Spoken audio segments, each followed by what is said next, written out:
You are going to love this thriller romantic movie about a teacher who fell in love with a college student and wants him to fulfill her desires. The movie opens with Jamie, a diligent student, giving her teacher, Miss Cohen, a farewell gift as Cohen prepares to leave the school. Cohen praises Jamie's strong academic performance, reassures her, and encourages her to work hard so she can attend any college she chooses. Jamie asks about Cohen's replacement, Miss Matson. Cohen describes Matson as a talented teacher Jamie will likely enjoy. Jamie, you are going to do great. You just keep working as hard as you have. You can get into whichever college you choose. Even Whitendale? Even Whitendale. The scene shifts where Miss Matson, the real devil, arrives at college, and the principal takes her for a walk and tells her about the college. When they reach the baseball ground, she first sees the boy Danny and falls for her right away. Next day, Miss Matson starts her class, introduces herself, and immediately assigns a test, explaining she is following Cohen's plan. After class, Matson speaks with Danny about his grades and reminds him to maintain them to stay on the baseball team. Matson asks him to discuss his grades after school, and Danny agrees. During their conversation, Matson asks if he has a girlfriend. Danny mentions Jamie, whom he admires. Even though he knows Jamie is in a relationship, she wants Danny so badly. She helped Danny with his paper. Danny appreciates her for second chance. Before moving forward, please like this video and subscribe to our channel. It will help us keep bringing your favorite movie recaps. Matson takes more interest in Danny and offers him extra help with his assignments, suggesting she's available after school on Thursdays. Danny declines, explaining he plans to spend his upcoming anniversary weekend with Jamie. Matson then asks for his phone number to assist him with his assignments. Give me your cell number, and then I can help you with your paper. Find a topic. Later, Matson sees Danny's pictures with the baseball team and messages him to brainstorm a baseball theme for his paper. After some chatting, Matson feels so happy as she is gripping the boy. The next day, Jamie feels disappointed after receiving a C on her paper. She approaches Matson, asking how she can improve her grade because she needs high marks to secure a college scholarship. Matson assigns her additional work due the next day, which leaves Jamie little time to revise her paper. Worried, Jamie decides to focus on her college goals instead of her relationship with Danny. When Jamie tells Danny she can't spend time with him because of her paper, he gets frustrated and argues that grades aren't everything. Jamie responds by explaining her family's financial struggles and the importance of scholarships, which Danny doesn't understand since his parents paid for his education. Danny gives Jamie an anniversary gift and leaves, feeling hurt. Meanwhile, Danny's baseball team loses a game, which adds to his disappointment. Unable to enjoy his anniversary with Jamie, he is approached by Maston. She offers to go bar with her. Danny looked at Maston's legs and hopped in the car. When they reach bar, she encourages him to have a beer and promises to keep it a secret. They talk about his relationship with Jamie and his struggles. After a few drinks, Maston gives Danny her address, saying if she needs any help with his paper, her doors are always open. After this, they get in the car for home, and Maston deliberately bends over to find something. Danny looked at her shirt and got depraved. They're about to share a kiss, but Danny interrupts by saying he should get back to his car. Next day, after college, Danny went to a party with Jamie and friends. There he wanted to make love with Jamie, but she did not let him do that. I said stop! Felt disappointed, Danny received a message from Maston. She asked him if he knows about cars and pretends her car had some issue. Danny went to Maston and checked her car. After that, they went into her house. While cleaning his hand, they get close and share a kiss. Finally, Maston got the boy. Maston took off the shirt. They just started the real game.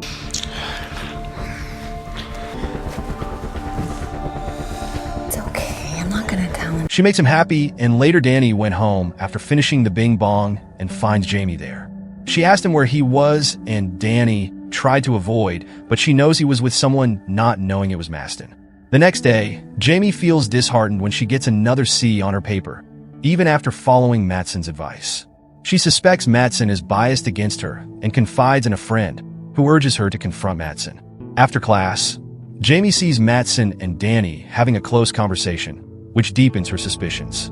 Later, while sharing bed, Danny tells Matson his coach might drop him from the baseball team, but she reassures him that improving his grades will secure his spot. She offers extra tutoring and empathizes with his pressure to meet his parents' expectations of getting into a top college like Stanford. Danny opens up about his family, and Matson shares her own story, revealing she never knew her biological parents and lost her foster mother to an insulin overdose. I never knew my parents. I had a foster mother. It's too bad she died when she did. Later, Jamie meets Danny and complains that Mattson unfairly gives her low grades despite her efforts. Danny questions why Mattson would do that, but Jamie looks frustrated and doesn't give a clear answer. When Jamie tries to continue the conversation, Danny leaves to run errands for his mom. Later, Danny confronts Mattson, asking if she's intentionally giving Jamie low grades. Mattson responds by asking what Jamie told him, and Danny admits she didn't say much. Mattson reassures him that Jamie is just overthinking. They share a kiss, but when Danny turns around, he sees Jamie watching them through the window, shocked. Jamie walks away quickly, and Danny follows her, ignoring Mattson's attempts to stop him. Outside Mattson's house, Danny catches up to Jamie, who struggles to hold back tears, feeling betrayed by her relationship with her teacher. Danny tries to explain his actions, but Jamie doesn't trust him. He reassures her that he'll fix the situation, and they go back to Jamie's house. You're lit while you two are messing around, and I'm supposed to protect you. I will take care of this, I promise. I didn't mean for this to happen. Well, it did. The next morning, Mattson approaches Jamie and apologizes, admitting she was wrong to give her a C on the second paper and changes it to an A. Jamie responds sarcastically, pointing out that the apology doesn't solve the issues with Mattson and Danny. Later, Mattson tells the principal that Jamie has been acting aggressively.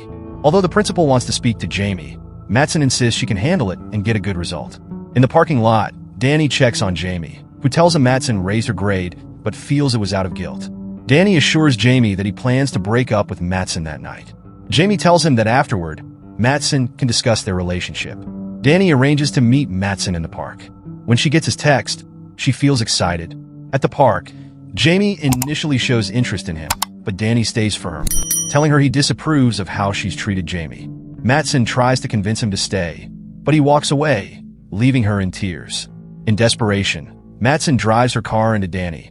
You're such a freak.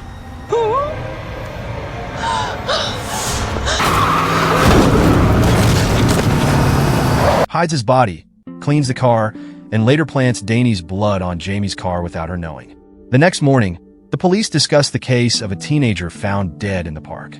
Meanwhile, Jamie keeps calling Danny, but he doesn't answer. Soon, Jamie's mom tells her that the police have called. They've found Danny's body.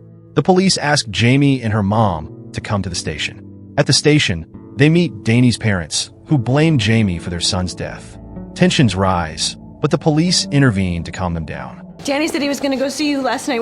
Daughter, why am I not safe? Calm down. Hey, calm down. Wouldn't mind just following me over here and have a chat? When questioned, Jamie explains that Danny planned to visit her after breaking up with his girlfriend. The police, surprised, ask if Jamie has any proof of the teacher-student relationship between Mattson and Danny.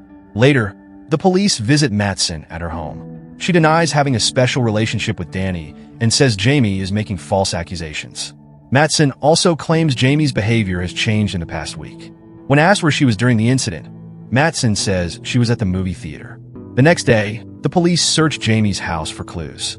They find blood on the front of Jamie's car, leaving them shocked and confused. Yeah, what you got?